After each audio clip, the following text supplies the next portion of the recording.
अच्छा, अब हम पढ़ेंगे मेटाफेज। यहाँ पर बेटा एम से याद रखिए मिडिल। एक्चुअली इसके अंदर एक ही चीज होगी कि जो क्रोमोसोम्स हैं ये अरेंज हो जाएंगे at the mid of the cell. Chromosomes अपने आप को अरेंज करेंगे at the mid of the cell, ठीक है। सेल के बीच में सारे के सारे क्रोमोसोम्स अरेंज हो जाएंगे।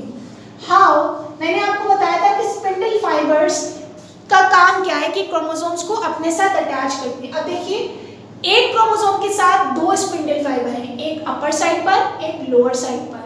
बीच में जो पॉइंट ऑफ अटैचमेंट है उसके साथ अटैच है। यहाँ पर सेंटर को क्या कहा जाता है सेल्स के, जैसे आप अर्थ पढ़कर आते हैं तो अर्थ के दो पोल्स होते हैं, नॉर्थ एंड साउथ पोल। तो जो सेल के एंड पॉइंट्स हैं उनको हम कहते हैं पोल्स, और जो सेल का मिड है उसको हम कहते हैं इक्वेटर, ठीक है। जो सेल का मिड है उसको हम क्या कहते हैं, इक्वेटर, और इसको नाम दिया जाता है इक्वेट्रियल प्लेट। क्या नाम दिया जाता है, इक्वेट्रियल प्लेट। तो अगर मैं ये कहूँ कि chromosomes arrange themselves at the equatorial plate, तो ये बात गलत नहीं होगी। At the equator of cell, तो ये बात भी सही है। सो बेसिकली क्रोमोसोम्स अपने आप को मिडिल ऑफ द सेल के बीच में अरेंज कर लेते हैं और इक्वेटर पर जाकर अरेंज हो जाते हैं। Now the third phase is anaphase, जिसके अंदर ये क्या करेंगे, नेक्स्ट जो फेज है एनाफेज, उसमें ए के मतलब है अवे, दूर जाना। यहाँ पर क्रोमोसोम्स अपोजिट पोल्स की तरफ स्ट्रेच आउट होंगे। हाउ, जो स्पिंडल फाइबर्स हैं, ये जो आपको स्पिंडल फाइबर्स नजर आए थे, कॉन्ट्रैक्ट मतलब सुखड़ना शुरू करेंगे। व्हेन दे कॉन्ट्रैक्ट, तो क्या होगा, जो क्रोमोसोम्स जिस पॉइंट ऑफ अटैचमेंट से एक दूसरे के साथ ज्वाइन है वो सेपरेट हो जाएंगे, क्रोमेटिड्स अलग अलग हो जाएंगे, ठीक है। यहाँ पर अब आपके पास क्या होगा कि spindle fibres pull themselves to the opposite poles की तरफ अपने आप को पुल अप करेंगे, और हाफ क्रोमोसोम्स एक साइड पर और हाफ क्रोमोसोम सेकंड साइड पर चले जाएंगे। तो ए मतलब away. What will happen in anaphase, spindle fibres contract and chromosomes moves to the opposite poles की तरफ चले जाएंगे, एक एंड पर ये वाले और एक एंड पर ये वाले। Now the last stage is telophase, which is opposite to the prophase. What will happen in telophase? Let's see. अब यहाँ पर अगर हम बात करते हैं टीलोफेज की, तो टीलो के अंदर जो टी है इससे याद रखिए 2। टीलोफेज के अंदर, because it is the last stage of karyokinesis, यहाँ पर दो न्यूक्लियस बनेंगे, क्योंकि one parent cell is going to be divide and forming 2 daughter cells. जो एक पेरेंट सेल था वो 2 डॉटर सेल्स में तब्दील हो चुका है। नाउ इसमें होगा क्या कि क्रोमोसोम्स अब आपके पास डिसअपियर हो जाएंगे, they will be converted there structure into chromatin appear हो जाएगा, न्यूक्लियर मेम्ब्रेन दोबारा से बन जाएगी, रीअपियर हो जाएगी, न्यूक्लियस दोबारा से रीअपियर हो जाएगा, सेंट्रोसोम अपीयर हो जाएंगे, स्पिंडल फाइबर्स डिसअपियर हो जाएंगे, और अब आप देखिए कि एक सेल के अंदर 2 न्यूक्लियस हैं।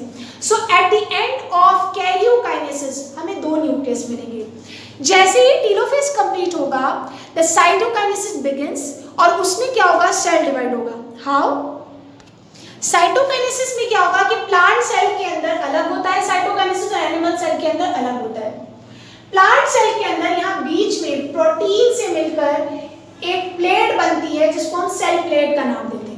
जैसे ही सेल प्लेट बनती है तो जो सेल मेम्ब्रेन है, सेल की मेम्ब्रेन है, वो अंदर की तरफ आहिस्ता आहिस्ता मूव करने लगती है, और फिर उसके बाद एक सेल 2 के अंदर क्या हो जाता है, अलग हो जाता है। जैसे ही सेल प्लेट बनेगी तो आपके पास क्या होगा कि ये सेल अलग हो जाएगा और ये सेल अलग हो जाएगा। First a plate is form which is made up of protein, और जैसे ही सेल प्लेट बनेगी आपकी जो मेम्ब्रेन है वो अंदर की तरफ आहिस्ता आहिस्ता इन्वेजिनेट होगी, मूव करेगी, और जैसे ही कंप्लीटली मूव करेगी आपका एक सेल 2 में डिवाइड हो जाएगा। What will happen in animal cells, animal cells के अंदर प्लेट फॉर्म नहीं होती, सिंपल इन्वेजिनेशन होती है, यानी inward movement of cell membrane. Cell membrane की अंदर की तरफ मूवमेंट होती है, और जैसे जैसे वो आहिस्ता आहिस्ता कंप्लीटली मूव करेगा एक सेल 2 में डिवाइड हो जाएगा। That is called mitosis. Meiosis is totally different from mitosis. क्या डिफरेंसेस है नेक्स्ट क्लास में देखेंगे। इसकी सिग्निफिकेंस क्या है माइटोसिस के? प्लांट्स के अलावा एनिमल्स और दूसरे लिविंग ऑर्गेनिज्म के अंदर अगर हम यूनिसेलुलर ऑर्गेनिज्म की बात करते हैं, वन सेल ऑर्गेनिज्म की, तो उसके अंदर माइटोसिस रिप्रोडक्शन के अंदर रोल प्ले कर रहा है।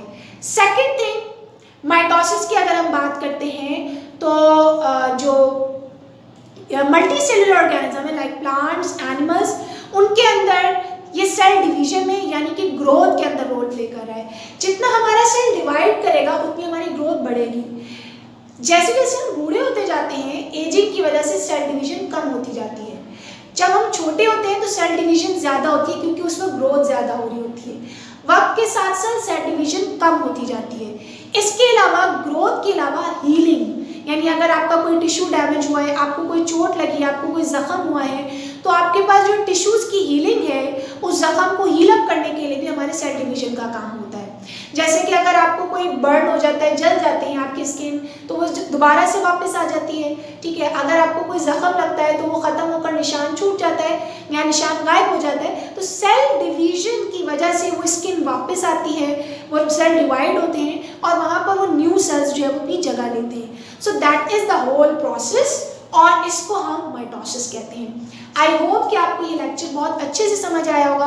If you have any questions you can ask me freely, और जो क्वेश्चन मैंने पूछा है आपने मुझे उसका जवाब देना है। आपके पास 3 क्वेश्चन है कि क्रोमेटिड्स किस पॉइंट ऑफ अटैचमेंट से अटैच होते हैं। सेकेंड क्वेश्चन इज दैट कि आपने ये बताना है कि how many phases of mitosis. Third, उन फेजेस के नाम बताने हैं और हर फेजेस का मैंने एक ट्रिक बताई है। मेटाफेज से एम में क्या है, एनाफेज से ए में क्या है और प्रोफेज के मतलब क्या बताएं। इसके अलावा टीलोफेज में टी के मतलब क्या है। सेकंड है आपने ये बताना है कि व्हाट इज साइटोकाइनेसिस।